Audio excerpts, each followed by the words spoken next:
welcome to this video. In this video, I'm just going to be doing the chart for just before the lunar eclipse in Libra that's happening at 5 a.m. on March 23rd. And I found out it's actually a penumbral eclipse, just like the last eclipse was. The last eclipse was in Virgo, and so it was just before the North Node in Virgo. So the node of the moon is where the Earth's shadow gets projected onto the moon. It comes in between the sun and the moon during a full moon to cause actual eclipse. But both of these eclipses are actually penumbral eclipses, so this time it's actually after the North Node, so just a part of the shadow of the Earth is going to cover it. And it was actually really cool looking last time when the eclipse was happening, because it almost looked like a spotlight shining like down, because where the shadow was occurring, it was kind of like causing it to look kind of more like light coming just from part of it. So it was really interesting looking. And so this eclipse may not be quite as intense as a normal eclipse where the full total lunar eclipse would occur. So it is still going to bring up some of the shadow aspects of things. And I feel like there is a lot of still things to be learned from it, of course, as always. But anyway, I wanted to look at some of the other stuff going on that same day. And Saturn in Sagittarius is going to exactly square Jupiter in Virgo on that same early morning at around 2 a.m. or like 2 a.m. exactly, it will be exact. So when Saturn in Sagittarius is squaring Jupiter in Virgo, we've got this earth and fire influence from both of them, because Saturn rules Capricorn, which is an earth sign, and Virgo is an earth sign. Jupiter actually rules Sagittarius, which is a fire sign. So we've got a connection there between Jupiter and Sagittarius, and then they're squaring. So this whole thing is definitely going to be bringing up religious tensions and really focusing on the ethics around religion and the morals and the responsibilities that we have as humanity to be morally sound or ethically sound. And this has been a theme all year, and they are actually interacting with Neptune as well now. They're within 6 degrees of aspecting Neptune. So Jupiter is opposite Neptune, and Saturn is squaring to Neptune. And Venus is within 3 degrees. It's at 13 degrees of Pisces. So it's opposing Jupiter and squaring Saturn. So with Venus and Neptune involved, Venus and Neptune is trying to bring more harmony and sense of spiritual awakening and love for humanity and love for each other and love for the entire universe. It really is trying to bring about universal love. And this is, this influence is less apparent right now because they're not exact yet.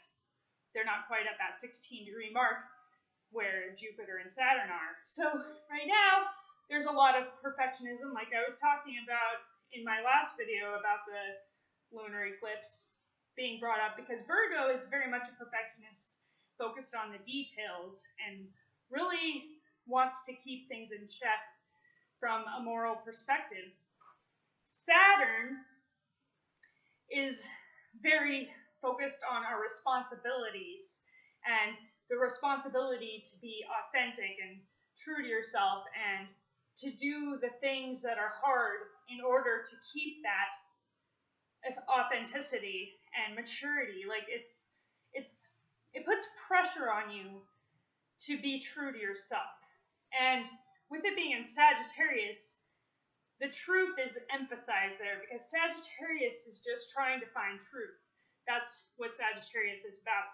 Though Jupiter and Sagittarius do have a tendency to be exaggerative and maybe like overemphasizing certain aspects of things, maybe like a sense of grandeur and such, that kind of idea. But ultimately, what it's really trying to do is search for the truth.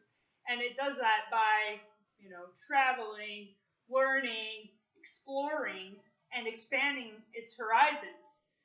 And there is an expansion going on, though this expansion is kind of,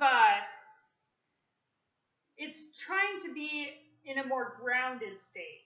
So it's not going to be so much of like the wanderer kind of energy that Sagittarius can sometimes bring. It's going to be more like, how can we bring these ideals into reality, and how can we make them more fixed, and how can we create more systems that are allowing for more of these ideals to come forward, and like, how can we bring this into our daily lives to really create a system that brings about harmony and peace for the world?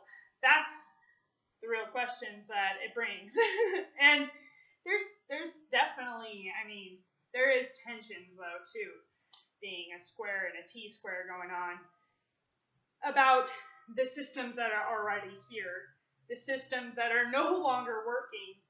Those systems are being tested big time right now, and it's not always pleasant. It's not a pleasant thing. But if we can start moving in the right direction as a humanity, the human race, as being more collectively conscious, more collectively aware of the effect that our beliefs have, and the effect that the systems we create have, and all of the things that we've been doing up to this point, what we're really even doing, what we're really even accomplishing. If we're not accomplishing anything with those systems, why do they exist? So that's, yeah, kind of intense, but I also have a very strong vision, and I think a lot of people have a very strong vision of what the world could be, and I think a lot of people are waking up and realizing that we need to move in the direction of what it is we want, rather than continuing to beat our heads against a wall about what actually is. So, okay, I guess that's all for today. I guess that's not the whole chart, but that's the main thing that's happening. But yeah, I'll talk to you soon. Have an awesome time.